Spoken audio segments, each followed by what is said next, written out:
शहर प्रमुख आदरणीय सचिन भाऊ यांना विनंती करतो आपण आदित्य साहेबांना सन्मानित करूयात। सचिन भाऊ विनंती, चेतनजी पवार युवा सेना अधिकारी, सुलभाताई उबाळे, सर्वच पदाधिकारी, संजोगजी वागिरे साहेबांना विनंती करतो आपण कृपया या सन्मानाचा स्वीकार करायचा आहे आणि हा भव्य असा पुष्पहार देऊन साहेबांचं या ठिकाणी स्वागत होतंय। टाळ्या वाजल्या पाहिजे जोरदार पुन्हा एकदा।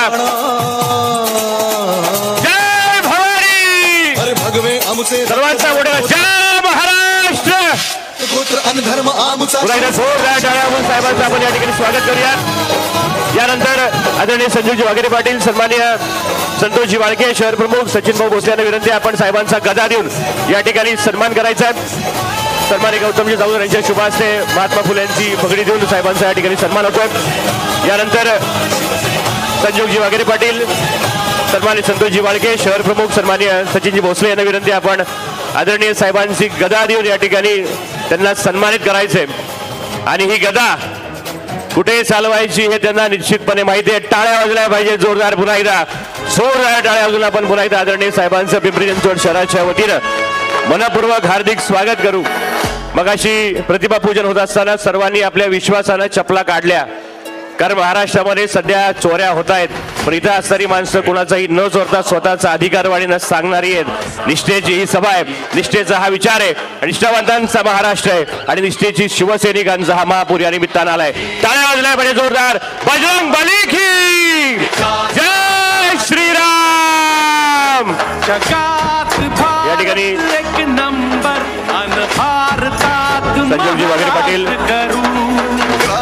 योगेशजी बाबर, संतोषजी वाळके, चेतनजी पवार, सचिनजी भोसले या सर्वांच्या हस्ते साहेबांचं स्वागत आणि सन्मान। त्यानंतर महिला आघाडीच्या वतीनं सन्मान होईल, युवा सेनेच्या वतीनं सन्मान होईल आणि पुन्हा एकदा तितक्याच आदरातिथ्यानं पिंपरी चिंचवड करानी येताना अगदी भक्तिशक्ती कमानीपासून साहेबांचं पुष्पवृष्टीने स्वागत केलंय आणि मला वाटतं इथं असताना प्रत्येक जण हा त्याच आदराने निष्ठेनं या ठिकाणी उपस्थित आहे।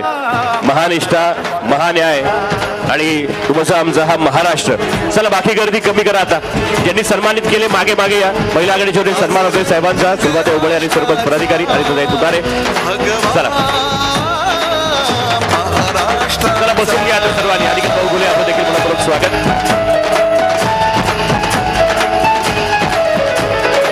मी विनंती करतो कृपया आता आणि आदित्य साहेबांनी या ठिकाणी शस्त्र दिलं जात आहे। छत्रपती शिवरायांनी स्वराज्य उभारण्यासाठी विनंती करतो आता आपण बसून आदरणीय साहेब बसतील। आलेल्या सर्वांचं पुन्हा एकदा स्वागत। यानंतर कार्यक्रमाची प्रस्तावना करायची विनंती मी शहर प्रमुख ॲडव्होकेट सचिनजी भोसले यांना विनंती करतो। या प्रसंगी आपण कार्यक्रमाची प्रस्तावना करायची आहे। पुन्हा एकदा जोरदार टाळ्या वाजून आपण कार्यक्रमाला शुभेच्छा देऊयात। छत्रपती शिवाजी महाराज की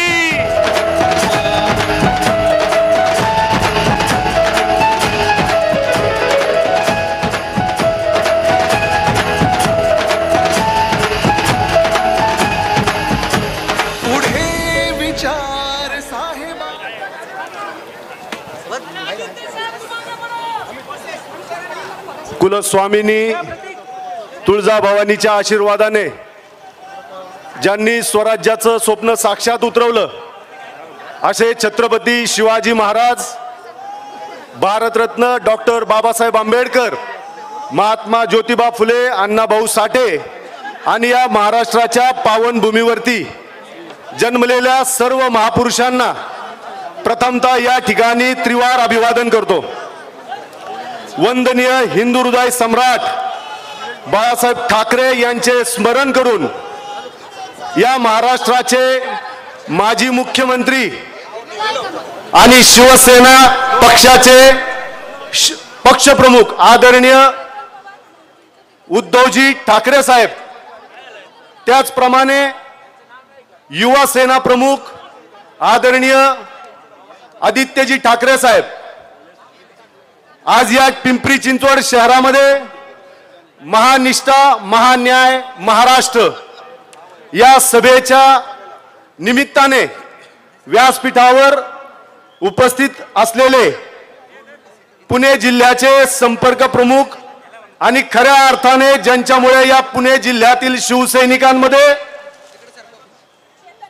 काम करण्याची ऊर्जा प्राप्त झाली अशी या पुणे जिल्ह्याचे संपर्क प्रमुख आदरणीय सचिन भाऊ आहेर, व्यासपीठावर उपस्थित असलेले मावळ लोकसभेचे संघटक आदरणीय संजोग भाऊ वाघेरे, नुकतीच ज्यांची महाराष्ट्राच्या संघटकपदी निवड झाली असे आमचे मार्गदर्शक आदरणीय एकनाथदादा पवार, गोविंदजी घोळवे, व्यासपीठावर उपस्थित असलेल्या आमच्या पुणे जिल्ह्याच्या संपर्क संघटिका आदरणीय लतिकाताई पाष्टे व व्यासपीठावर उपस्थित असलेले सर्व मान्यवर,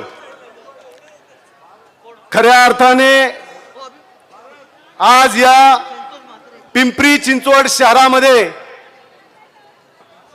या देशाचं एक युवा नेतृत्व, ज्यांच्याकडे संपूर्ण देश एका आशयाने पाहतो, एका विश्वासाने पाहतो, असे आमच्या युवकांचे मार्गदर्शक आदरणीय आदित्यजी ठाकरे साहेब या ठिकाणी आलेले आहेत. खरं तर आत्ताची राजकीय परिस्थिती पाहता या ठिकाणी आवर्जून सांगावं असं वाटतं, सौ कुत्ते मिलकर भी शेर की तरह दहाड़ नहीं सकते, पर आदित्य जी वो है ना बेटा, उनका कुछ तुम उखाड़ नहीं सकते.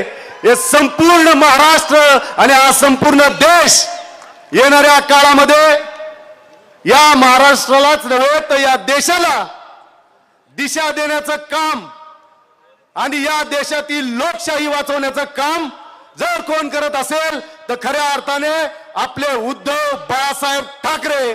आणि ही धमक फक्त आणि फक्त शिवसेना उद्धव बाळासाहेब ठाकरे या पक्षांच्या कार्यकर्त्यांमध्ये साहेब या ठिकाणी आवर्जून सांगेल, ज्या पद्धतीने या महाराष्ट्रामध्ये एक असंविधानिक सरकार स्थापन झालं, काही गद्दार झाले, ज्यांना कुणी ओळखत नव्हतं अशांना आमच्या आदित्यजींनी, उद्धवजींनी, बाळासाहेबांनी आमच्या नगरसेवक ते खासदार केले आणि असे काही फितूर झाले. म्हणून या ठिकाणी सांगेल, फितुरांच्या खांद्यावर बंदूक ठेवून, अरे फितुरांच्या खांद्यावर बंदूक ठेवून वाघाची शिकार होत नसते. फितुरांच्या खांद्यावर बंदूक ठेवून वाघाची शिकार होत नसते. त्यासाठी खांदा तितकाच निष्ठावंत असावा लागतो आणि शिकारी सुद्धा तितका जातीवंत असावा लागतो. म्हणून साहेब तुम्हाला सांगतो, या ठिकाणी उपस्थित असलेले हे सर्व निष्ठावंत शिवसैनिक आहेत. हे सर्व निष्ठावंत शिवसैनिक साहेब तुम्ही द्याल त्या तुमच्या हक्याला आणि तुम्ही सांगाल त्या पद्धतीने काम करून या देशातील लोकशाही वाचवण्याच्या या चळवळीमध्ये आम्ही तुमच्या आदेशाप्रमाणे काम करणार आहोत. मी अधिकच या ठिकाणी बोलणार नाही. जाता जाता एवढंच नक्की सांगेल की या मावळ लोकसभेमध्ये काही दिवसापूर्वी या पिंपरी चिंचवड शहरातले माजी महापौर आणि या शहरामध्ये ज्यांनी अतिशय उत्कृष्टपणे सामाजिक कार्य तसंच राजकीय कार्य केलं असे संजोग भाऊ वाघेरे यांनी या मावळ लोकसभेच्या यांची संघटकपदी नियुक्ती झालेली आहे. म्हणून साहेब मी या प्रसंगी एवढंच सांगेल की साहेब तुम्ही आमच्या निष्ठावंतांवरती जी पण जबाबदारी द्याल ती जबाबदारी आम्ही नक्की पार पाडू आणि या मावळचा खासदार हा फक्त आणि फक्त शिवसेना उद्धव बाळासाहेब ठाकरे याच पक्षाचा असेल. त्यासाठी साहेब आम्ही आमच्या जीवाचं रान करू. या प्रसंगी अधिक न बोलता जाता जाता एकच सांगेल, वादा भी पक्का है, अरे वादा भी पक्का है और इरादा भी पक्का है. अगर गद्दारी की है तो बदला भी पक्का है. हम बदला जरूर लेंगे. साहेब या व्यासपीठावरून सांगतो, तुम्ही फक्त आदेश द्या. ज्या गद्दारांना गाडल्याशिवाय आम्ही स्वस्थ बसणार नाही. एवढंच या प्रसंगी बोलतो आणि थांबतो. जय हिंद, जय महाराष्ट्र. धन्यवाद भाऊ. निश्चितपणे हा उत्साह इथे जाणवते आणि मला वाटतं गमवायला काही नसलं तर मिळवायला फार काही असताना मिळवण्यासाठीच हे निष्ठावंत पुन्हा त्याच आशेने इथं. पुन्हा एकदा जोरदार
च्या माध्यमातून असेल तर हा अतिशय उत्साहाचं वातावरण या ठिकाणी आदित्य जे आज पिंपरी चिंचवड शहरामध्ये आपण पाहिलं असेल की तळेगावपासून किंबहुना लोणावळापासून आपलं जे स्वागत होतं आहे आणि या स्वागताच्या माध्यमातून जर आपण पाहिलं तर युवकांमध्ये अतिशय एक नवीन ऊर्जा निर्माण झाली आणि या पिंपरी चिंचवड शहरामध्ये देखील नवीन तरुणांना युवकांना तुमच्या माध्यमातून एक ऊर्जा निर्माण झालेली आहे आणि ही ऊर्जा घेऊन येणाऱ्या काळामध्ये निश्चितच आपण जी जबाबदारी मावळ लोकसभा मतदारसंघाचा संघटक म्हणून जी मला दिली आणि ती निश्चितच चांगल्या पद्धतीनं पार पाडेल आणि येत्या काळामध्ये मग मावळ असेल किंबहुना विधानसभा असेल किंबहुना महानगरपालिका असेल तर ह्याच्यामध्ये भगवा फडकल्याशिवाय राहणार नाही याची ग्वाही या निमित्तानं मी आपल्याला देतो आणि इथून पुढच्या काळामध्ये हा जो काही या शहरामध्ये चाललेला जो भ्रष्टाचार आहे चाललेलं जे काही वेगवेगळ्या पद्धतीनं टेंडरच्या माध्यमातून काही भ्रष्टाचार चालू आहे याला रोखण्याचं काम निश्चितपणे इथून पुढच्या काळामध्ये माझ्यासारखा कार्यकर्ता आणि आमचे सर्व शिवसैनिकांच्या माध्यमातून या ठिकाणी केलं जाईल। मी अधिक न बोलता आपलं पिंपरी चिंचवड शहरामध्ये मी मनापासून स्वागत करतो आणि आपण आल्यामुळे एक चैतन्य निर्माण झालेली आहे आणि ही नवीन चैतन्य पुढे घेऊन जाण्याच्या दृष्टिकोनातून आपल्या सहकार्याची अपेक्षा या निमित्तानं व्यक्त करतो। आपलं पिंपरी चिंचवड शहरामध्ये स्वागत करतो आणि या ठिकाणी थांबतो। जय हिंद, जय महाराष्ट्र। धन्यवाद। आणि पुन्हा एकदा आलेल्या सर्वांना एक महत्त्वाची सूचना मला द्यायची आहे। सहजीवन जगत असताना आपले मौल्यवान वस्तू दागिने मोबाईल फोन लहान मुलं आपले सातबारे चपला वगैरे सांभाळा। महाराष्ट्रात चोरी वाढली आहे आणि आता हीच चोरी थांबवण्यासाठी आपण आज खरंच म्हणजे साहेब मगाशी मी एकाला म्हटलं बाबा तुम्ही नाराज होऊ नका बसा। त्यांनी मला आवर्जून सांगितलं मी शिवसैनिक आहे, खुर्ची नाही भेटली तरी गुवाहाटीला जाणार नाही, काळजी करू नको। म्हणजे अजूनही महाराष्ट्रावरील निष्ठा जिवंत आहे आणि जोरदार टाळ्या वाजून यानंतर मी आमंत्रित करतो कि चरित्र जब पवित्र है तो क्यों है ये दशा तेरी, ये पापियों को हक नहीं कि ले परीक्षा तेरी, तू चल तू किस लिए हताश है, तेरे वजूद की समय को भी तलाश है। जेव्हा जेव्हा आदरणीय आमदार साहेब प्रश्न विचारतात त्यांचा व्हिडिओ आम्ही बघतो तेव्हा इतरांचे चेहरे फार हायसे होतात, कारण सचिन कुठेही असू द्या सचिन उत्तम बॅटिंग करतो आणि पार्टनरशिप सुद्धा। जोरदार टाळ्या आदरणीय सचिन भाऊ आहे, टाळ्या वाजल्या पाहिजे जोरदार। महाराष्ट्राचे आर्यदेव छत्रपती शिवरायांना अभिवादन करून हिंदू हृदय सम्राट शिवसेना प्रमुख यांना स्मरण करून परमपूज्य भारतरत्न डॉक्टर बाबासाहेब आंबेडकरांनाही अभिवादन करून आजच्या या समारंभाचे प्रमुख वक्ते ज्यांच्या पुढाकाराने निवळ आपल्या या भागात नाही पण राज्यभरामध्ये एक खऱ्या अर्थाने एक निष्ठा यात्राच्या माध्यमातून आणि न्याय हक्कासाठी ज्यांनी ही संकल्पना निर्माण केली असे तुम्हा आपल्या सर्वांचे नेते आदरणीय युवासेना प्रमुख माननीय आदित्य ठाकरे साहेब, मंचावर उपस्थित असलेले ज्यांचा नुकताच मार्गदर्शन झालं असे संजोग वागेरे पाटीलजी, माझे सहकारी ॲडव्होकेट सचिन भोसलेजी, माजी आमदार आदरणीय चाबुस्कवाराजी, युवकांचे अध्यक्ष आदरणीय चेतन पवारजी, मुंबईवर आलेले आमचे सर्व सहकारी युवा सेनेचे सर्व सन्मान्य पदाधिकारी अंकित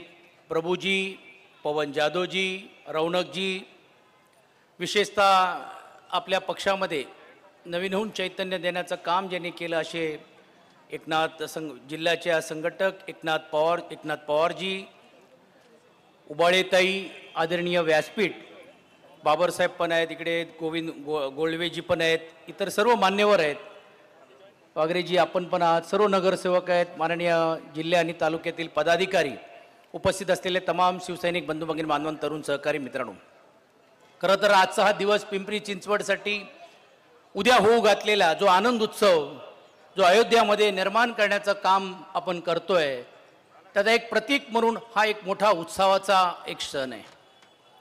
आणि म्हणून आपण बघू शकतो की एका बाजूला आपला भगवा हा मशाल घेऊन राहण्याचं काम केलेलं आहे पण दुसऱ्या बाजूला प्रभू रामजींचा देखील चैतन्य निर्माण करणारा त्वेज आणि तेज असलेला ध्वज देखील आपल्या समोर आज उभा राहताना आपल्याला पाहायला मिळतोय। आणि म्हणून हे दोन आनंदाचे क्षण आपल्या जीवनामध्ये आहेत की एक प्रवाहामध्ये जात असताना एक नवीन अध्यायाला सुरुवात करण्याचं काम अयोध्यामध्ये होत आहेत. अर्थात त्यात अनेक शंका असतील, अनेक कुशंका असतील, अनेकांच्या मनामध्ये वेगवेगळ्या भावना असू शकतात. अरे बाबा 2 मिनिटं थांबव. त्या भावना असू शकतात. पण हा सर्व जरी एके बाजूला असला तरी देखील उत्सव आहे हे कोणी आपण नकारू शकणार नाही. आणि आपल्याला तर यापेक्षा सर्वात जास्त आनंद आहे की ज्यावेळी हिंदू हृदय सम्राट शिवसेना प्रमुख स्वर्गीय बाळासाहेब ठाकरे साहेबांनी ज्यावेळी कोणीही देखील बाबरी मस्जिद बद्दल बोलायला तयार होत नव्हता त्यावेळी त्यांनी छाती ठोकून सांगितलं की जर माझ्या या लोकांनी केलं असेल तर मला या गोष्टीचा आनंद नाही तर अभिमान आहे हे सांगण्याची भूमिका त्या काळामध्ये त्यांनी घेण्याचं काम केलं. आणि म्हणून एक नारा त्यावेळी गर्व से कहो हम हिंदू आहे हे देण्याची भूमिका घेतली. आणि त्या संकल्पनेतूनच देखील या गोष्टी होताना आपल्याला पाहायला मिळत आहेत. जसं मी उल्लेख केला की अर्थात शंकराचार्यजींचा त्याच्याबद्दलचा वेगळं काही लोकांचं मत असू शकतो नसतो पण तो त्याच्यामध्ये. पण मला आश्चर्य या गोष्टीचं वाटते की काही केंद्रामधले असलेले मंत्री तेच आता म्हणायला लागलेत की शंकराचार्यजींचं काय योगदान आहे.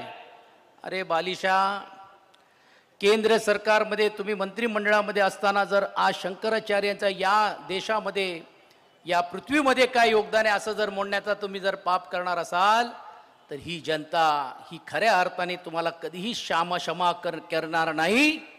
किंबहुना त्यांचा त्याग आणि तुम्ही जे घेतलेली भूमिका त्यातून दुपट्टी भूमिका ही पण देखील तुमच्या सर्वांच्या डोळ्यामध्ये समोर येताना आपल्याला पाहायला मिळत आहेत.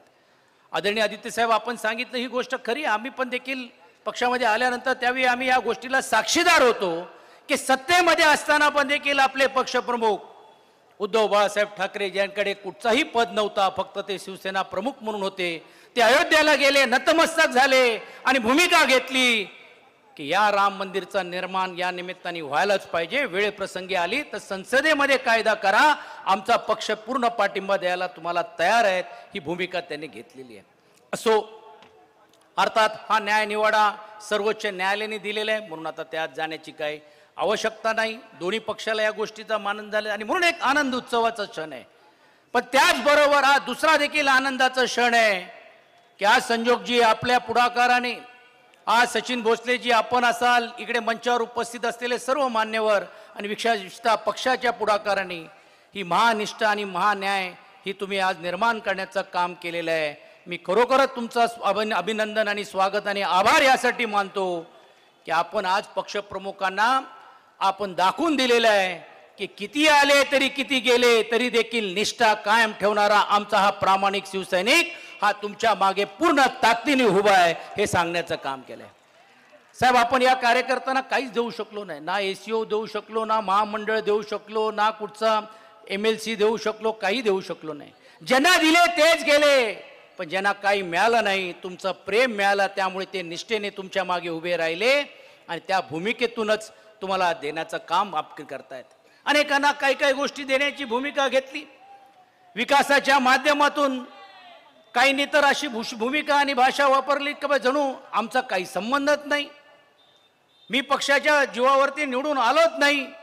काहींनी तर एवढाही दावा केला की बाबा आपल्या पक्षापेक्षा मला मित्र पक्षाने जास्त मदत करण्याची भूमिका घेतली. आमचं म्हणणं आहे, हिंमत असेल तर घ्या त्या मित्र पक्षाचा चिन्ह आणि मैदानात उतरून दाखवा. आमचा हा शिवसैनिक तुम्हालाही देखील आमची मतं किती होती, आमची किती ताकद आहे हे येणाऱ्या लोकसभेमध्ये पण दाखवून दिल्याशिवाय राहणार नाही. संजोगजी, मी आपला आभारी आहे की पक्षप्रमुखांच्या समोर जिल्हा संघटक म्हणून घेऊन जबाबदारी घेत असताना तुम्ही स्पष्ट सांगितलं का उमेदवारीसाठी मी आलो नाही. उमेदवार कोण येईल ना येईल, जाईल ना जाईल मला माहीत नाही, पण मी कालही शिवसैनिकांच्या माध्यमाबरोबर खांद्याला खांदा उभा राहून मी होतो. आजही मी या निमित्ताने आहे. पुढे निर्णय काय लागो ते लागो तरी देखील प्रामाणिकपणे खांद्याला खांदा लावून मी तुमच्या मागे उभं राहीन हे बोलण्याचं धाडस करून तुम्ही आज या व्यासपीठावरती आलेले आहेत. आणि मी एक खात्रीने सांगू इच्छितो की आपल्या पक्षामध्ये दिलेला शब्द पाळणाऱ्यांपैकी आपले नेतृत्व आहे. आणि माझं उदाहरण जर द्यायचं असेल तर आज आदित्यजींच्या मागे उभं राहण्याची भूमिका आम्ही घेतली. त्यावेळी कुठचं पद मिळेल, काय पद मिळेल नाही मिळेल हे विचार केला नाही. एक तरुण सहकारी, एक ठाकरे कुटुंबातला एक तरुण सहकारी, ज्याला राजकारण बदलायचं आहे, सामाजिक क्षेत्रामध्ये काम करणारीची एक वेगळी दिशा द्यायची आहे, या राज्याला चांगल्या रीतीने घडवण्याचं काम करायचं आहे, अशा एका तरुण सहकार्याच्या मागे डोळे बंद करून घेऊन आज आम्ही उभे राहिलो. आणि आज त्यामुळेच आज इथपर्यंत आम्ही आमच्यासारखे कार्यकर्ते पोचू शकलेले आहेत. आणि म्हणून ती भूमिका घेऊन मला असं वाटते पुढच्या काळामध्ये काम करण्याचा प्रयत्न आपण केलं पाहिजे. अनेक पिंपरीचे विषय आदरणीय आदित्यजी आपल्या भाषणामध्ये उल्लेख करतीलच करतील, परंतु ज्या पद्धतीने ज्या भूमिकेतून आज इकडे उमेदवारीच्या बाबतीतली जी चर्चा चाललेली आहे, मावळमधले जे विद्यमान जे खासदार आहेत आज त्यांनाच प्रश्न पडलेला आहे की ज्यांनी टीका करून घेऊन जाण्याचं काम केलं, निधी मिळत नाही, पैसे दिले जात नाही आणि माझ्यावरती नाहक रीतीने अन्याय होतोय आणि आपला पक्ष गाडून टाकण्यासाठी ही मंडळी आलेली आहेत किंबहुना या युतीमध्ये करतायत, आज त्याच्या मांडीला मांडी लावून बसण्याची वेळ त्यांच्यावरती येते. आज त्यांच्या समोर जाऊन निधीसाठी हात पसरवण्याची वेळ येते. ही तमाम जनता बघतायत आणि जनतेला हे स्पष्ट माहीत आहे की तुम्ही पक्षप्रमुखांना बदनाम करून ही तुम्ही जर घेण्याचं काम करण्याचं काम केलात, जाण्याची भूमिका घेतली, ही तुम्ही तुमच्या राजकीय स्वार्थासाठी घेतलेली आहे. आणि म्हणून तुम्ही स्वार्थासाठी गेलात, आम्ही निष्ठेसाठी इकडे बरोबर राहिलेले आहोत. आणि म्हणून ज्यावेळी इतिहास दिला जाईल ते एका बाजूला निधी होती, दुसऱ्या बाजूला निष्ठा होती. निधीला बाजूला ठेवून निष्ठेला तुम्ही मी आपण जागलो, हा इतिहास देखील या क्षणामध्ये आपण घडवण्याचं काम आपण करूया, एवढंच या निमित्ताने अपेक्षा व्यक्त करतो. आदरणीय आदित्यजींचं आपल्या सर्वांच्या वतीने स्वागत करत असताना युवक असेल, महिला असेल, एक नवीन ताकद आता ही पिंपरी चिंचवडमध्ये देण्याचं काम पक्षप्रमुखांच्या माध्यमातून आपण करण्याची भूमिका घेतलेली आहे. आणि ते करण्याची भूमिका घेत असताना तुम्ही या सर्वांनी ताकदीने आपल्याला करावं लागेल. आणि म्हणून मी आपल्याला आवाहन करू इच्छितो की हेवे देवे बाजूला ठेवून पद मिळालं की नाही मिळालं हे विचार न करता, माझा फोटो छोटा किंवा मोठा ह्याचा विचार न करता, आता ही जी वेळ आलेली आहे, ही लढण्याची वेळ आलेली आहे, ही कसोटीची वेळ आलेली आहे. आणि कुठच्याही प्रकारे आपल्याला जर या विरोधकांना जर धडा शिकवायचा असेल तर एक संघाने आणि एकजुट्याने पक्ष देईल तो उमेदवार, त्याच्या मागे उभं राहण्याचा अभिवचन आज आपण या निमित्ताने देऊया. आणि हात वरती करून आदरणीय आदित्यजींना आपण शब्द देऊया की ही मावळची लोकसभेची सीट ही आम्ही तुमच्याकडे आणल्याशिवाय राहणार नाही, हा आत्मविश्वास व्यक्त करू आणि थांबतो. धन्यवाद. जय हिंद, जय महाराष्ट्र.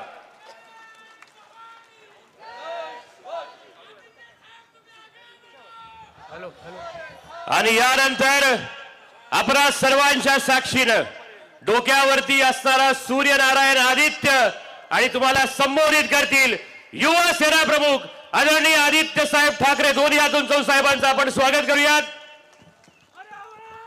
जय महाराष्ट्र.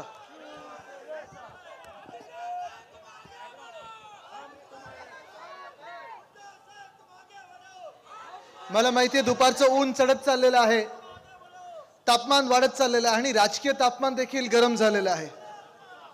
आत्ता येताना जेवढे आपण इथे सगळे मला भेटायला, मला आशीर्वाद द्यायला जमलेले आहात, 2-3 ठिकाणी आम्हाला संजोगजींनी सांगितलं होतं की जरा थांबायला लागेल, स्वागतं घ्यायची आहेत. पण ती स्वागतं एवढी मोठी होती, एवढी गर्दी होती की जणू काय तिथे देखील आपली एक चौकसभा होते की काय, एवढं प्रेम आज मला पिंपरी चिंचवडमध्ये दिसायला मिळतंय.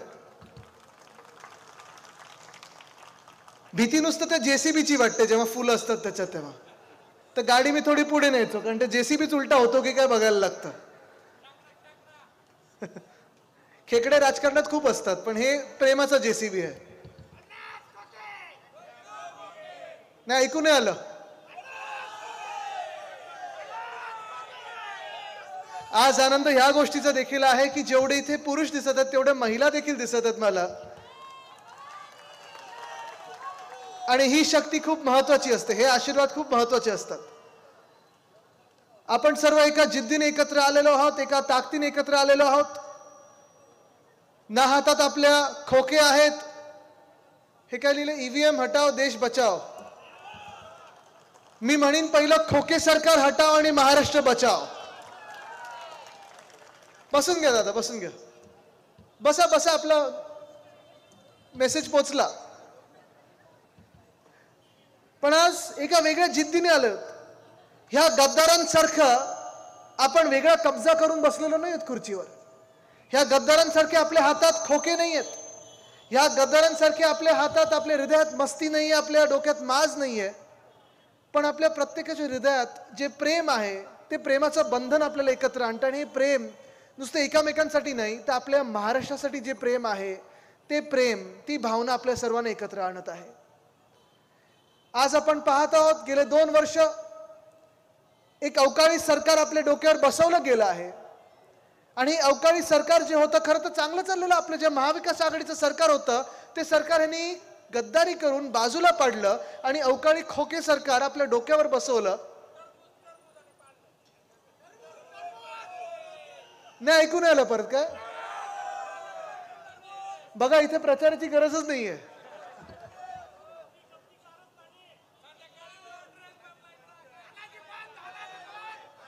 ह्यांना पुढचं भाषण आपण दिलं पाहिजे. कपडे काय बदलायचे, हुडी काय घालायचे, तुम्हाला माहिती आहे सगळा काळ कसा होता तो. पण तुम्ही मला सांगा, जे भाजप प्रणित खोके सरकार बसलेलं आहे मिंदेंचं, 2 पक्ष फोडले, एक परिवार फोडला, खोके सरकार डोक्यावर बसवलं. एवढं सगळं केल्यानंतर खुर्च्या त्यांना मिळालेल्या आहेत, पण महाराष्ट्राला काही मिळालंय का?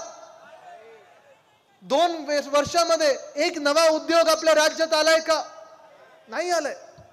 आता पण तळेगावला होतो, मागच्या वर्षी देखील आम्ही तिथेच एक मोर्चा काढला होता, मोठा मोर्चा निघाला होता.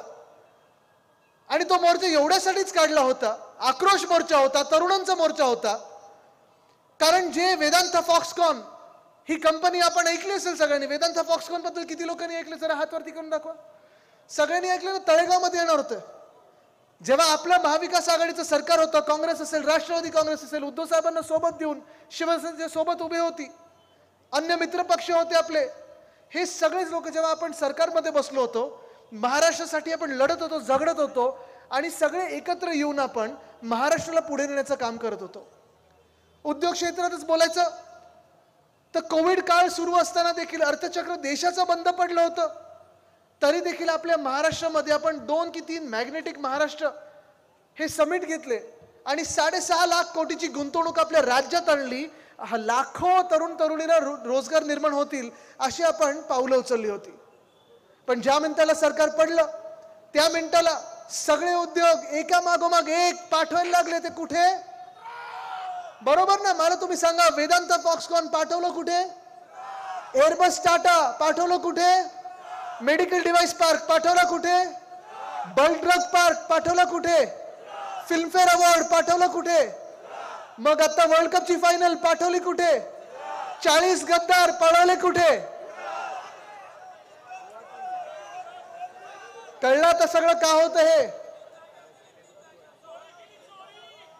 ह्या चोरानं, अलिबाबा आणि 40 चोरांना जे पळायचं होतं तरी सुरत निवडलं, सुरतेमध्ये जाऊन लपले आणि आता थँक्यू बोलायला, त्यांना त्यांचे आभार मानायला प्रत्येक उद्योग जो आपल्या राज्यात येतोय तो गुजरातला पाठवला जातोय.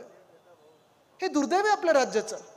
मला वाटलं होतं की तुम्ही 2 पक्ष फोडले, एवढे हजारो कोटी वापरून ह्या चोरांना विकत घेतला, 40 चोरांना. त्याच्यातले खासदार काही इकडचे एक आहेत, लपत छपत कसे गेले तुम्हाला माहिती आहे सगळे. हे सगळे सुरतेला पळाले, गुवाहाटीला पळाले, गोव्याला पळाले, टेबलावर चढून नाचले देखील, पण त्यांची सुरत आता दाखवण्यासारखी राहिली नाहीये. इथे माथेवर त्यांच्या गद्दारीचा जो शिक्का बसलाय ना, तो जीवनभर त्यांचा शिक्का बसणार आहे. पण आज दुर्दैव हेच आहे की जे मी सांगतो, वेदांत फॉक्सकॉन जो आम्ही मोर्चा काढला होता तळेगावला, तुम्ही विचार करा, एका वेदांत फॉक्सकॉनमुळे आपल्या राज्यात काय काय येऊ शकलं असतं. एका वेदांत फॉक्सकॉनमुळे 2.25 लाख कोटीची गुंतवणूक आपल्या राज्यात येत होती. 2.25 लाख कोटी एवढी गुंतवणूक. 1 लाख मुला मुलींना, तरुण तरुणींना, सुशिक्षित लोकांना जे आज बेरोजगार आहेत त्यांना रोजगार मिळाला असता. पूर्ण आपल्या परिसरामध्ये किती चांगले अजून गोष्टी उभारू शकलो असतो आपण. आणि महत्वाची गोष्ट म्हणजे या 1 लाख लोकांसोबत, म्हणजे तुम्ही विचार करा, वेदांत फॉक्सकॉन हा 1 लाख लोकांना रोजगार देणार होता. वेदांत सोबत 160 छोट्या मोठ्या क्लस्टर इंडस्ट्री येणार होत्या. किती? 160. 50-70 हजार जॉब्स असेच निर्माण झाले असते. कुठे आपल्याला फिरायलाच नसतं लागलं. शिक्षणाचा दर्जा आहे, चला तुम्हाला मिळाला जॉब. तुम्हाला कुठची स्किल आहे, चला मिळाला जॉब. कुठे पुण्याच्या जवळ आहात, मिळाला जॉब. पिंपरी मधले आहात, मिळाला जॉब.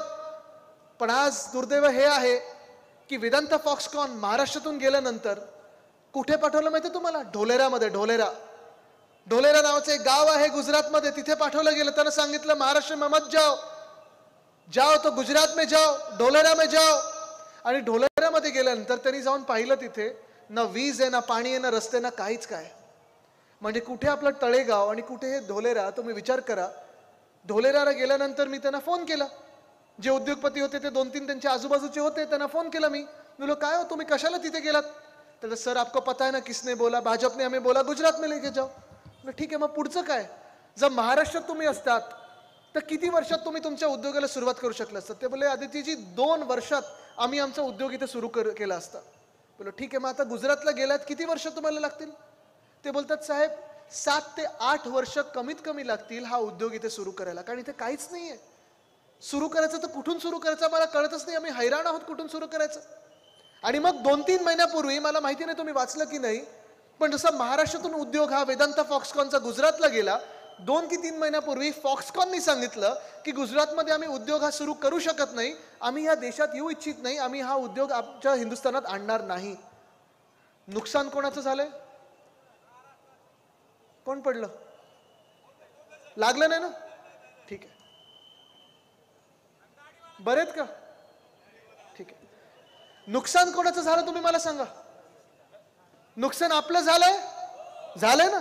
नुकसान महाराष्ट्राचं झालंय. पण अशाच बरोबर देशाचं नुकसान झालं, कारण वेदांत फॉक्सकॉन नुसतं महाराष्ट्राला नाही तर देशभरात 1 लाख रोजगार निर्माण करू शकला असता. आपल्या पिंपरी चिंचवडमध्ये असेल, आपल्या पुण्यात असेल, आपल्या तळेगावात असेल, आपल्या मुंबईत असेल, आपल्या नाशकात असेल, आपल्या नागपूरमध्ये असेल, कोल्हापूरमध्ये असेल, देशभरातून तरुणी येत असतात. प्रत्येक महिन्यात येतात, कारण त्यांना वाटतं महाराष्ट्रात गेलं तर माझं स्वप्न पूर्ण होईल, महाराष्ट्रात गेलं तर मला रोजगार मिळेल, महाराष्ट्रात गेलं तर मला नोकरी मिळेल. पण आज 1 लाख लोक या रोजगारांपासून वंचित राहिले, दूर राहिले. का? तर वेदांत फॉक्सकॉनला वरतून सांगितलं गेलं, केंद्रातून सांगितलं गेलं महाराष्ट्रात नाही तर गुजरातमध्ये जा. आणि गुजरातमध्ये गेल्यानंतर त्यांनी पाहिलं की इथे उद्योग सुरू होऊ शकत नाही, आम्हाला उद्योग बंद करायला लागेल. आणि आता नुकसान हे देशाचं झालेलं आहे. एअरबस टाटा, जसं आपण हे वेदांत फॉक्सकॉन आपल्या महाराष्ट्रात तळेगावमध्ये आणणार होतो, एअरबस टाटाचा उद्योग आपण नागपूर जवळ मिहान इथे आणणार होतो, विदर्भात आणणार होतो, रोह्यामध्ये बेल्ट ड्रग पार्क आणणार होतो, छत्रपती संभाजीनगर इथे ऑरिक सिटी आणणार मध्ये आपण मेडिकल डिव्हाइस पार्क आणणार होतो. क्रिकेट फायनल ही वानखेडेतच झाली पाहिजे होती, बरोबर की नाही? वानखेडेत झाली असती तर जिंकलो असतो ना आपण. गुजरातला गेलो आणि जाऊ दे, हे मी बोलत नाही, तुम्ही सगळे समजून घेताय सगळं काय ऐकायचं ते. पण आज दुःख ह्याच गोष्टीचं आहे की आपले घटनाबाह्य मुख्यमंत्री जातात डॅव्हॉसला, मागच्या वर्षी पण गेले होते, जिथे जगातले सगळे उद्योगपती एकत्र येतात, जगातले सगळे देश एकत्र येतात, चर्चा करतात की अर्थचक्र कसं गेलं पाहिजे पुढे, अर्थकारण कसं पुढे गेलं पाहिजे. कृषीवर चर्चा होते, पाण्यावर चर्चा होते, सगळ्यावर चर्चा होते. पण आपले मुख्यमंत्र्यांनी तिथे जाऊन केलं काय? त्यांना पण माहिती नाही.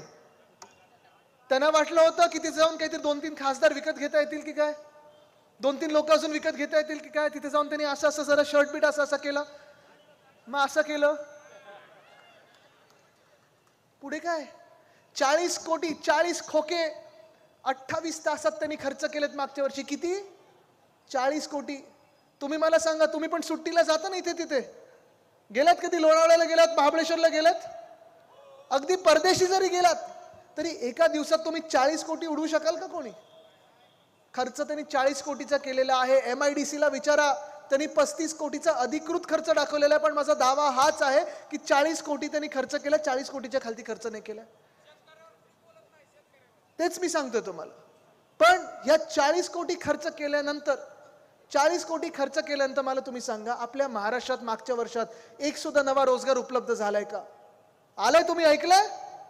मोठे मोठे करार झाले, पण त्या कराराचं पुढे काही झालं नाही, कारण ते जे करार केले होते ते सगळे खोटे करार केले होते. जसं जनतेला ह्यांच्याकडून खोटी आश्वासनं मिळतात तसे खोटे करार हे डॅव्हॉसला जाऊन करून आले. पण एक सुद्धा महाराष्ट्राला उपयोगी असं काही या महाराष्ट्रात त्यांनी आणलं नाही. या वर्षी देखील गेले 16 ते 18 जानेवारी गेले, परत 2 दिवस तसंच 24-28 तास जाऊन आले. खर्च तरी तसाच माफ केलेला आहे. कारण तुम्हाला सांगतो, तिथे यावेळी जाताना त्यांनी जी मंडळी सोबत नेली होती, 4-5 दलाल सोबत नेले होते, 5-6 राजकीय लोक नेले होते, पण महाराष्ट्राच्या कामाचे लोक एक सुद्धा नेले होते. आणि पुन्हा एकदा तुम्हाला सांगतो, तिथे जाऊन ज्या लोकांना भेटले त्या लोकांना ते पुण्यात पण भेटू शकत होते, त्या लोकांना ते नागपुरात पण भेटू शकत होते, त्या लोकांना ते मुंबईत पण भेटू शकत होते. पण या घटनाबाह्य मुख्यमंत्र्यांना बर्फात जाऊन खेळायचं होतं म्हणून तो खर्च आपल्या डोक्यावर मारून गेलेले आहेत. तो खर्च तुम्ही आणि आम्ही आपल्या पैशातून देतो, करदात्याच्या पैशातून देतो. पण आज तिथे गेल्यानंतर जे चर्चा करायला पाहिजे, जी मला चर्चा करायला संधी मिळाली, मी साधा एक मंत्री होतो, मुख्यमंत्री पण नव्हतो, पण ज्या काँग्रेस सेंटरमध्ये आज जाऊन 3 वेळा बोलायची संधी मला मिळाली, ह्या घटनाबाह्य मुख्यमंत्री एकदा सुद्धा गेले नाहीत. ना कृषीवर चर्चा केली तिथे, ना पाण्यावर केली, ना नागरीकरण शहरीकरणावर केली, ना ग्रामविकासवर केली. जाऊन नुसतं करार सही करून आलेले आहेत आणि इथे मोठे मोठे होर्डिंग आणि बॅनरवर खर्च करायला लागलेले आहेत. पण जसं उद्योग क्षेत्र कोलमडलेलं आहे तसं कृषी क्षेत्र देखील कोलमडलेलं आहेच. आपण पाहत असाल शेतकरी आत्महत्या वाढत चाललेल्या आहेत, शेतमालाला भाव मिळत नाहीये. आज तुम्ही बांधावर जा, शेतकऱ्यांशी बोला, ते त्यांना विचारलं तर तुम्हाला पुढची पिढी तुमची आहे ती शेतीत याविषयी वाटते का, तर मला सगळे उत्तर देतात नाही. 1-2 लोकांना वाटतं की पुढची पिढीने शेतीत यावी, नाही तर सगळे बोलतात नाही आम्ही नोकऱ्यांसाठी शहरांमध्ये पाठवू. पण आज शहरांचे काय हाल चाललेले आहेत. आपण आठवा, उद्धव साहेबांचं जेव्हा सरकार होतं तेव्हा त्यांनी सांगितलं होतं, जे वचन सांगितलं होतं, वचन दिलं होतं शेतकरी बांधवांना की आमचं सरकार आलं तर 2 लाखापर्यंतचं कर्ज मी माफ करू, कर्ज मुक्त करू. ते केलं, त्यांनी करून दाखवलं. म्हणजे एका बाजूला उद्धव साहेबांचं सरकार, आपण पाहता MIDC मध्ये मोठे मोठे उद्योग आणत होतं, छोटे उद्योगांना देखील आपण प्राधान्य देत होतो, वेगळा सपोर्ट देत होतो. तसंच कृषी क्षेत्रात देखील कुठेही कधी अवकाळी पाऊस झाला, कधी गारपीट झाली, तरी पण आपण जाऊन मदत द्यायचो, मदतीचा चेक द्यायचो आणि तो रितसर चेक किंवा त्यांच्या खात्यात ते पैशाचे 2 रुपयाचे चेक घेऊन फोटो नाही काढायचो आपण तिथे जाऊन. पण आज कृषी क्षेत्र कोलमडलं आहे, उद्योग क्षेत्र कोलमडलेलं आहे, शहरांचे हाल वाढत चाललेले आहेत. प्रत्येक शहरामध्ये 2-2 वर्ष प्रशासक बसवलेले आहेत. कधी TDRचा घोटाळा होतो, मला वाटतं इथे पण झालाय संजोगजी, आपणच सांगत होतात मोठा TDR घोटाळा इथे झालेला आहे. TDRचा घोटाळा असेल, कोविड काळातला घोटाळा असेल, रस्त्याचे घोटाळे असतील, कचऱ्याचा घोटाळा आहे. प्रत्येक ठिकाणी घोटाळा घोटाळा घोटाळाच होत चाललेला आहे. ह्या प्रशासकांना देखील मी सांगत आहे, लक्षात घ्या, हे वर्ष 2024 हे आमचं वर्ष आहे, आम्ही सरकार बसवत आहोत. तुम्ही घोटाळे करत असाल, करा, निश्चितपणे करा. या सरकारमध्ये घोटाळे चालत असतील कारण तुमचे मालक जे बसलेत घटनाबाह्य मुख्यमंत्री, ते चोरी करूनच बसलेले आहेत, ते पक्ष चोर आहेत, ते बाप चोर आहेत. पण आमचं जेव्हा सरकार येईल ना, तेव्हा ज्या ज्या मंत्र्यांनी, अगदी मुख्यमंत्री जरी असले तरी, ज्या ज्या अधिकाऱ्यांनी घोटाळे केलेत, माझ्या जनतेचे पैसे खाल्लेले आहेत, त्यांना जेलमध्ये बसवल्याशिवाय राहणार नाही. आम्ही जेलमध्ये बसून पैसे मोजायला लावू आणि पुन्हा एकदा सरकारच्या तिजोरीत द्यायला लावू. कारण आमचं सरकार आहे ते खरं हिंदुत्ववादी सरकार आहे आणि आमचं हिंदुत्व हे स्पष्ट आहे. आमच्या हिंदुत्वामध्ये एकच ओळ फार महत्वाची आहे, रघुकुल रीत सदा चली आए, प्राण जाय पर वचन न जाय. जी जी वचनं देतो ती पूर्ण करणं गरजेची असतात. जसं मी सांगितलं, उद्धव साहेबांचं पहिलं वचन होतं की कर्जमुक्ती करू, ती करून दाखवली. उद्धव साहेबांनी सांगितलं होतं, प्रत्येक शेतकरी बांधवाला सांगितलं होतं, जर तुम्हाला कधी वाटलं की तुमच्या परिवारासारखं कोणी नाहीये तर माझा भाऊ म्हणून तुम्ही मला समजा. तसंच मंत्रालयात उद्धव साहेब जेव्हा असायचे, मुख्यमंत्री म्हणून बसले होते, प्रत्येक बांधावरच्या शेतकऱ्याला वाटायचं की माझा भाऊ हा मुख्यमंत्री आहे, कुटुंब प्रमुख हा मुख्यमंत्री आहे. आपल्याला आठवत असेल, कोविड काळात असेल किंवा अन्य काळात असेल, महिलांचा सन्मान हा सर्वोच्च असायला पाहिजे, सर्वप्रथम असायला पाहिजे. आजचं मंत्रिमंडळ बघा, जे कोणी शिवीगाळ महिलांना करत असतात, महिलांवर अत्याचार करतात, सगळे आरोप घेऊन बसलेले आहेत त्या मंत्रिमंडळात. पण मुख्यमंत्र्यांना हिंमत नाहीये त्या माणसाला सांगायला गेट आउट म्हणून सांगायची. आज आपलं राज्य चाललंय कुठे? जसं मी सांगतोय की हे 2 सगळे म्हणजे शेतकरी त्रस्त आहेत, महिला त्रस्त आहेत, महिलांवर अत्याचार वाढत चाललेले आहेत, शेतकऱ्यांच्या आत्महत्या वाढत चाललेल्या आहेत, तरुण फिरतोय सगळीकडे, बेरोजगार म्हणून फिरतोय, सुशिक्षित आहे पण नोकऱ्या हातात नाही आहेत. मग शेवटचा पर्याय आपल्याला राहतो तरी काय? सरकारमध्ये नोकर भरतीचा. मग मोठी मोठी रांगा लागतात. कधी आरोग्य सेवेत भरती असेल, कधी पोलीस भरती असेल, कधी तलाठीची भरती असेल. परवाकडचाच एक घाणेरडा प्रकार जो झालेला आहे, तलाठी भरतीचा जो प्रकार झालेला आहे, मार्क मिळायला पाहिजे होते किती? जास्तीत जास्ती 200. मिळालेत किती? 225. म्हणजे प्रकार असाच झाला ना की जे मुख्यमंत्र्यांना एक खातं सांभाळता येत नाही त्यांना मुख्यमंत्री बनवलं आणि मग चालू. हे कसं सरकार चालतंय? आज दुर्दैव हेच आहे की जे बिचारी मुलं आंदोलनाला बसतात परीक्षा एकदा द्यायला, ते सगळं झाल्यानंतर परीक्षा द्यायला मिळते, त्याच्यात घोटाळा होतो, गपला होतो, पेपर फोडला जातो, पेपर फुटला जातो. मी आज त्या घटनाबाह्य मुख्यमंत्र्यांना इथून विनंती करत आहे, किंबहुना सांगत आहे, चला हिम्मत असेल ना एक तरी निर्णय हा महाराष्ट्रासाठी घ्या की जसं राजस्थानमध्ये, जसं उत्तराखंडमध्ये आहे, तसं जो कोणी पेपर फोडेल त्याला जन्मठेपी झालीच पाहिजे हा निर्णय आज घ्या. कमीत कमी 10 कोटीचा दंड लावा, फाशी दिली तरी चालेल, पण जो व्यक्ती, जो माणूस माझ्या तरुण तरुणींचे आयुष्य बर्बाद करत आहे त्याला फासावर चढवलं तरी चालेल, पण तो परत सुट्टा कामा नाही. परवाकडेच मी ऐकत होतो की एक व्यक्ती अशी ज्यांनी 3दा पेपर फोडलेले आहेत, 3दा पेपरला बसलेला आहे, कारण अटक होते जामीन होते, अटक होते जामीन होते, परत पेपर फोडतो. जाणार कुठे ही सगळे मुलं? म्हणजे आपण शेतकरी म्हणून आपलं काही चांगलं चाललेलं नाहीये. नोकरी पाहिजे तर आपल्याला प्रायव्हेट सेक्टरमध्ये नोकरी मिळत नाही, नवीन उद्योगधंदा आपल्या राज्यात येत नाही, नोकर भरतीमध्ये सगळं काही आपण उन्हातानात पाहतोय, आपण भूक ताण सगळी विसरून कधी फिजिकल एक्झाम देतो, कधी रिटन एक्झाम देतो, हे सगळं करून जेव्हा तुम्ही अधिकारी बनता, आज दुर्दैव ह्या राज्याचं असं झालेलं आहे की प्रत्येक जिल्ह्यामध्ये, प्रत्येक शहरामध्ये, प्रत्येक गावामध्ये बदली पोस्टिंगसाठी देखील हे गद्दार 40 चोर हे तुम्हाला पैसे मागत आहेत, बोली लावली जात आहे. SP बनायचं, DSP बनायचं, CP बनायचं, MC बनायचं, AMC बनायचं, ह्याला बोली लावली जाते. तुम्ही अधिकाऱ्यांकडून पैसे मागताय, जनतेचे पैसे ओरबाडताय, महाराष्ट्राला लुटताय आणि हे सगळं करून सगळे उद्योगधंदे जे आहेत ते गुजरातला पाठवतात. गुजरातला सगळं जाण्याची माझं दुःख नाहीये, प्रत्येक राज्यात जे काही त्यांच्या हक्काचं ते गेलंच पाहिजे ही माझी भूमिका असते. आसामला आसामचं मिळालं पाहिजे, मणिपूरला मणिपूरचं मिळालं पाहिजे, केरळात जे येणार आहे ते केरळाला जायला पाहिजे. पण जे माझ्या महाराष्ट्रात 100% येणार होता तो घास आमच्या हातातला खेचून जेव्हा गुजरातला देतो ना तिथे मला राग येतो. आज जो काही आपण महाराष्ट्र म्हणून अन्याय सहन करत आलेलो आहे कुठे ना कुठे तो थांबलाच पाहिजे, हा निर्धार आपण आता केला पाहिजे. गेले 2 वर्ष आपण पाहतोय ह्या गद्दार सरकारमध्ये एकतर आपण पाहत आलेला आहात संविधानाला ह्यांनी बाजूला ठेवलेलं आहे. जे डॉक्टर बाबासाहेब आंबेडकरांनी संविधान आपल्याला दिलेलं आहे, आपल्या देशाला लिहून दिलेलं संविधान आहे. आपण सगळे आंबेडकर प्रेमी जनता आहोत ना, संविधान आपण सगळे मानतो ना. मंत्री म्हणून आपण असाल, आमदार म्हणून असाल, आपण संविधानाची शपथ घेतो, तसा हा देश संविधानाप्रमाणे चालतो. पण जे राहुल नार्वेकर अध्यक्ष आहेत ट्रायब्युनल म्हणून त्यांनी जो निर्णय दिलेला आहे, निकाल दिलेला आहे, तो डॉक्टर आंबेडकरांचा नाही, डॉक्टर बाबासाहेब आंबेडकरांचं संविधान नाही, तर भाजपचं संविधान पाळणारा निकाल आहे. ही धोक्याची घंटा आहे, ही धोक्याची घंटा लक्षात घ्या. आज न्याय जो आम्ही मागत आहोत, महान्याय, महानिष्ठा, निष्ठा ही आपली महाराष्ट्रासाठी, निष्ठा ही देशासाठी, देशाच्या संविधानासाठी, देशाच्या कायद्यासाठी, देश चालवणाऱ्या अधिकाऱ्यांसाठी, देशातल्या लोकांसाठी ही निष्ठा असायला पाहिजे. ही निष्ठा आपल्याला एकत्र आणते. पण न्याय, आपण अन्याय किती सहन करणार आहे? तर न्याय मागण्याची वेळ आलेली आहे. किती अन्याय सहन करायचा आपण?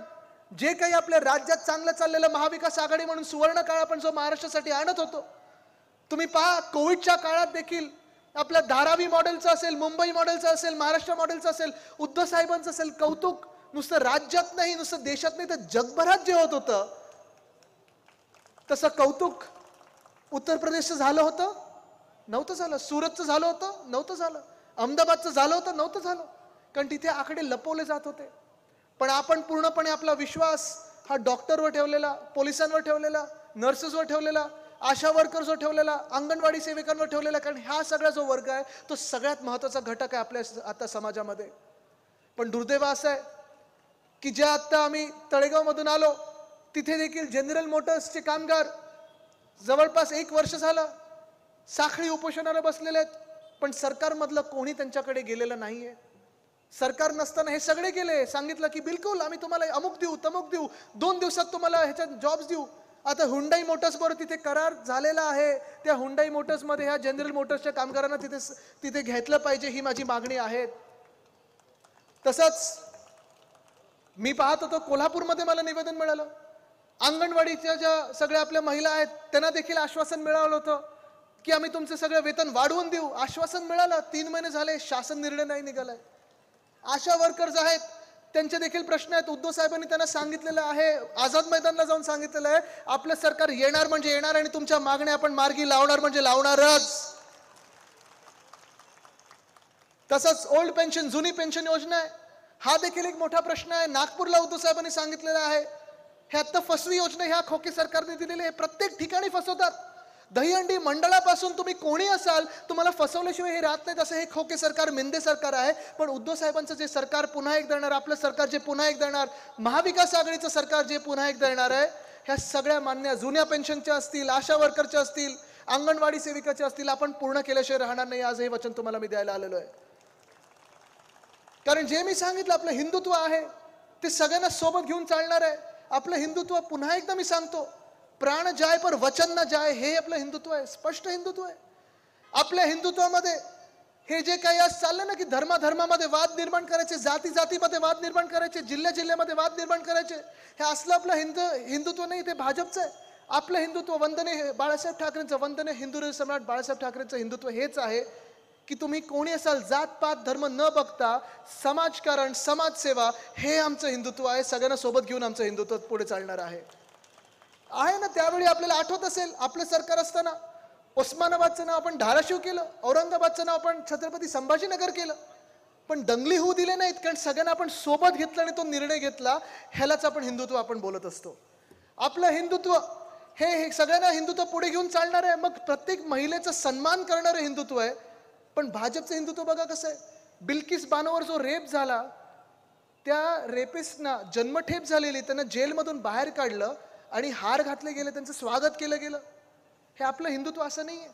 जो कोणी रेप करतो त्याला फासावर चढवा. ती महिला भले कोणी कुठच्याही जातीतली असेल, धर्माची असेल, महिलांचा सन्मान झालाच पाहिजे. हे आपलं हिंदुत्व आहे.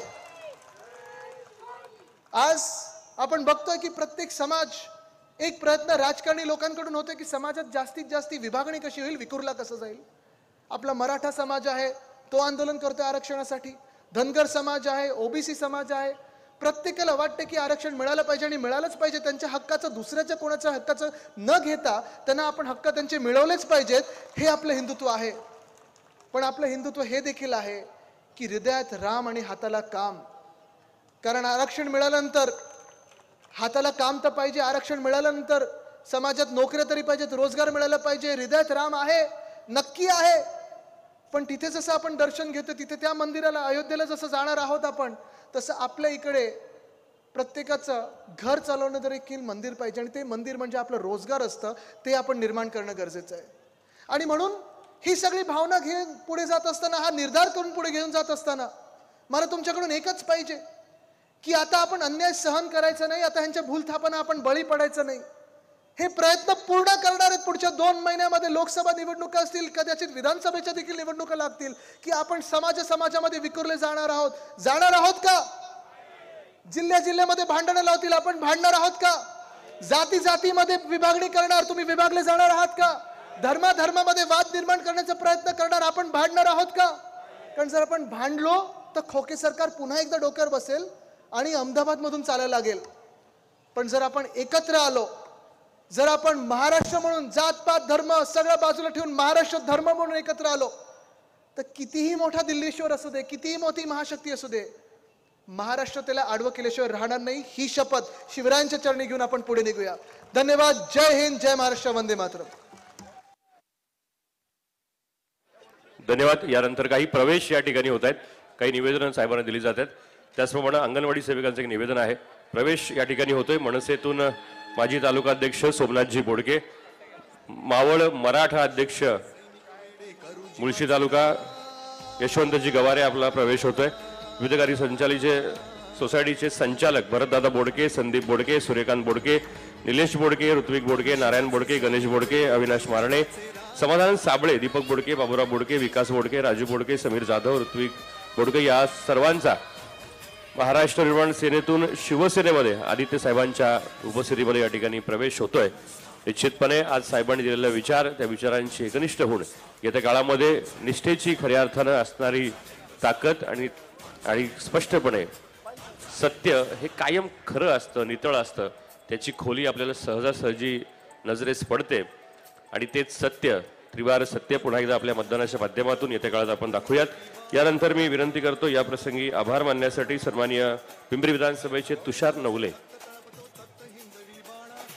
प्रवेश या ठिकाणी होतोय। याआधी जे प्रवेश होत आहेत मी विनंती करतो महाराष्ट्र निर्माण सेनेतून माजी तालुका अध्यक्ष सोमनाथ बोडके आपण या ठिकाणी यायचंय।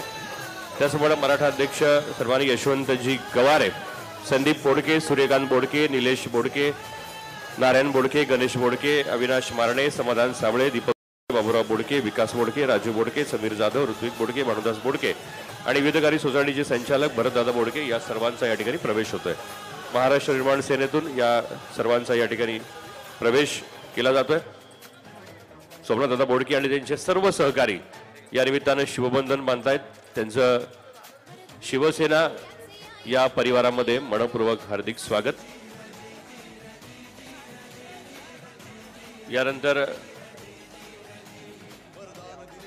तुषार नवले यांना विनंती आपण आभार आज या ठिकाणी बोलायचे। महाराष्ट्राचे पर्यावरण मंत्री युवा सेना प्रमुख आदित्यजी ठाकरे साहेब यांच्या सभेला या बहुसंख्येने सर्व बांधव, माता भगिनी, सर्व पत्रकार बंधू या ठिकाणी आवर्जून उपस्थित राहिले। सर्वांचे या ठिकाणी मनपूर्वक आभार व्यक्त करतो आणि ह्या कार्यक्रम